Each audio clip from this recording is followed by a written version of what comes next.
আমার নাম এই ঝান্ডা পতাকায় উল্লেখিত, চিহ্নিত। কি আছে আরে ঝান্ডা কি আছে চিহ্নটা? আমি নিজে কেন বলবো আমার নাম কি? যখন আমার নাম কি, যখন বলবে এ বাবু আপনার নাম কি, আমি বলবো জয় গোরাম, আদিবাসী কর্মী সমাজের চিহ্ন কি? সূর্য। তো আমার নামও সূর্য। আর এইটাই হলো কি আদিবাসী কর্মী সমাজের চিহ্ন হলো সূর্য, আমার নামও সূর্য। তো এটার যেই মিলিত ভাব হইল হরমিতান। ম থেকে মোদি, ম থেকে মমতা, হইল না? তো ম থেকে মোদি, ম থেকে মমতা। তো এই মোদি আর মমতাকে হাঁটাতে হবে কারা মিলে? ম থেকে মাহাতো, ম থেকে মাহলি, সূর্য সিং বেসরা মাহলি। তো ম থেকে মাহাতো, ম থেকে মাহলি, আর ম থেকে মাঝি, ম থেকে মুসলিম, ম থেকে মূলবাসী। তো পাঁচটা মো মিলাই দুটা মোকে হাঁটাতে হবে। কাকে হাঁটাতে হবে? ম থেকে মোদি, ম থেকে মমতা। তাহলে কর্মী সমাজের নাইকো ক্ষমতা, নাইকো ক্ষমতা কি? তবে বলছে মমতাই ক্ষমতা, জনতাই ক্ষমতা, মমতাই ক্ষমতা নাই। আমি আন্তরিক ভালোবাসা জানিয়ে, মাফ করবেন আমি বাংলা আমার মাতৃভাষা নয়, আমার জাতি সমাজ মাহালি আদিবাসী, ওই বাঁশের যেটা কাজ করে। আর এই জন্য যখন কুর্মীর কথা বলি তখন আমাকে সাঁওতাল সমাজরা আমাকে ছোট আদিবাসী বলে। ওই বলে মাহালি কানাইয়া। সূর্য সিং বেসরা ইউটিউবে দেখবেন, ওরা বলছে আরে সূর্য সিং বেসরা সান্তার দো বং কানাইয়া, এ মাহালি কানাইয়া। সূর্য সিং বেসরা কত ট্যালেন্ট, তার কি উপলব্ধি ওরা দেখছে না। ওরা দেখছে সূর্য সিং বেসরা ই সাঁওতাল নয়, তাহলে মাহালি হলে আমি আদিবাসী নাই। তেমনি ওরা কুর্মীকে আদিবাসী মানে নাই। এটা কে বুঝাতে বেউয়াকে? হ্যাঁ, লেখাপড়া যদি মানুষ থাকে তাহলে সিমলা 1913 সালের সিমলা অধিসূচনা, যেটা তার অধিসূচনা সংখ্যা 550, 1913-তে 13 জাতিকে এভারজিনাল সন অফ দা সয়েল বলে সূচিবদ্ধ করেছে। এটা লেখাপড়া সাঁওতালরা কেনে মাঝিরা নাই বুঝে? এটা কাকে বুঝাতে হবে কেদিকে? হ্যাঁ, যখন 1913 থেকে 1913-তে ছিল কুর্মী এভারজিনাল মূলবাসী আদিবাসী সন অফ দা সয়েল, 1913 পর্যন্ত ছিল Kurmi son of the soil. 1985 যখন রিশিডিউলিং হয়ে গেল তখন কুর্মী আউট কি করে হইল?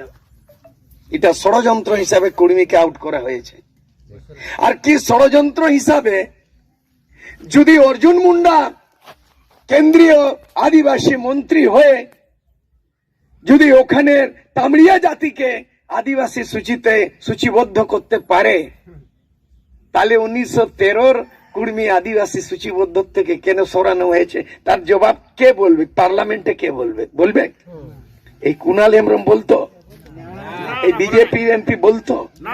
হ্যাঁ, আর টিএমসির এমএলএ এই কুর্মীকে সাপোর্ট করবে? কে করবে? কুর্মীর কথা বলবে কেটা? হ্যাঁ, উনি আমাদের বোন, আমার বিটির সমান। উনি গান গাইলেন, পার্টির থেকে বড় জাতি, জাতির থেকে বড় মাটি। আমি যখন 1986 সালে দার্জিলিং যাই, গোর্খাল্যান্ড আন্দোলন, সুভাষ গেসিং এর সঙ্গে দোস্তি হয়। আপনারা যত শিক্ষিত মানুষ গুগলে চেক করুন, বই পড়ুন। এই সূর্য সিং বেসরা তখন চুল পাকে নেই, তখন স্টুডেন্ট ছিলাম আমি, এমএ পাস করেছিলাম রাঁচি ইউনিভার্সিটি থেকে। আমি সাঁওতালিতে এমএ পাস করলাম 1986 আর বানিয়েছিলাম অল ঝাড়খণ্ড স্টুডেন্টস ইউনিয়ন। তখন আসামের স্টুডেন্টরা বানিয়েছিল অল আসাম স্টুডেন্ট ইউনিয়ন। তার নেতা ছিল প্রফুল্ল মাহান্ত।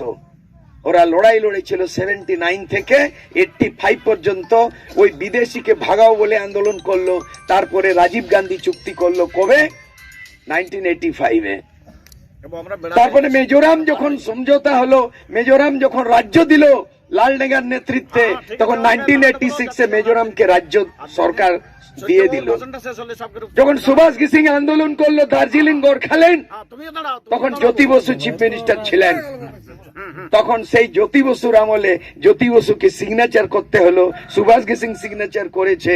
তারপরে রাজীব গান্ধী প্রধানমন্ত্রী করেছে। তারপরে দার্জিলিং এর নাম কি হলো? গোর্খাল্যান্ড। যদি নেপাল থেকে গোর্খা এসে দার্জিলিং এ বাঙালিদের রাজ্যে গোর্খাল্যান্ড হতে পারে, তাহলে এই জঙ্গল মহলটা গোর্খাল্যান্ডের মতো অটোনমাস কাউন্সিল কেন হবে না? নিশ্চয় হবে। লড়াই হচ্ছে, কিন্তু এই কথাটা বলবে কে? এই কথাটা পার্লামেন্টে বলবে কে বলুন তো? বলবার মতো লোক চাই না। হ্যাঁ, কথা হচ্ছে কি, যদি পোল্ট্রি ফার্মের সাদা মুরগাকে কাঁধ বাঁধি দিই আর ধব ধব ধব আর হার হব না জিতকার হব আর ধব ধব, ওই কাঁধ বাঁধলেই ওই পোল্ট্রি মুরগা লড়বে কি? আর মানে জার্সি পরাইন দিলে আর বুট পরাইন দিলে আর নুতল বলকে ছনকাইন দিলে, তাহলে ব্রাজিলের মতো মারাডোনার মতো গোল করবে কি? নাই দাদা। তাহলে গোল করবার মতো প্লেয়ার চাই, আর তেমন মানে লাল লাল মুরগা চাই, কাঁধ বাঁধলে জিতকার চাই, তেমন যে এমন একটা ক্যান্ডিডেট পেয়েছেন আপনারা।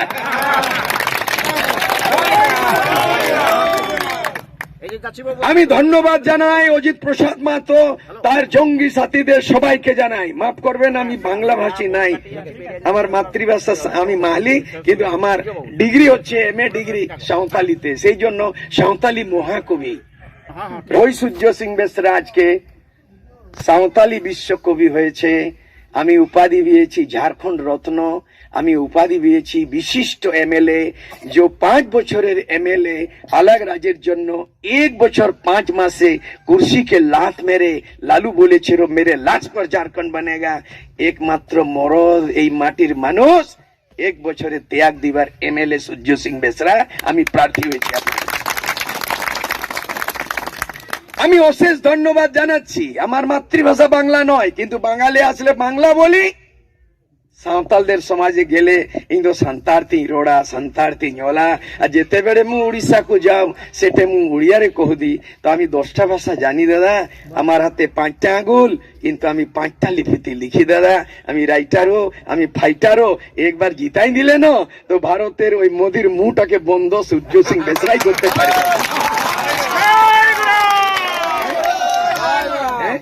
তো আপনারা এখানে মানে কি হচ্ছে যে এই সূর্য সিং বেসরা কি করে প্রার্থী হইল? আমি তো এখানে ভোটটাতে এখানে ইলেকশন লড়বো বলে কথা নেই। আর লড়াই আপনারা লড়েছেন, ভোট আমি লড়ছি। এই বাবাইটি কি ব্যাপার? কর্মীরা নিজের দাবিতে কর্মীকে এসটি করার জন্য নিরন্তর সংঘর্ষ করছে, ওরা লড়ছে। আর এই সময় ভোটের সময় বেসরা আর ইলেকশন লড়ছে। আমি তো নিজের পার্টি লাঠি করে আমি ভোট দাও বলি নাই। সূর্য সিং বেসরাকে কর্মী সমাজ বরণ করেছে। আর আমাদের চাইবা স্যার, মানে কংগ্রেসের এমপি গীতা কোড়া বিজেপি গীতাকে হরণ করেছে আর সীতাকে অপহরণ করেছে, আর কর্মীরা সূর্য সিং বেসরাকে বরণ করেছে। তার ফরক আছে কি নাই? তার ফরক আছে কি নাই?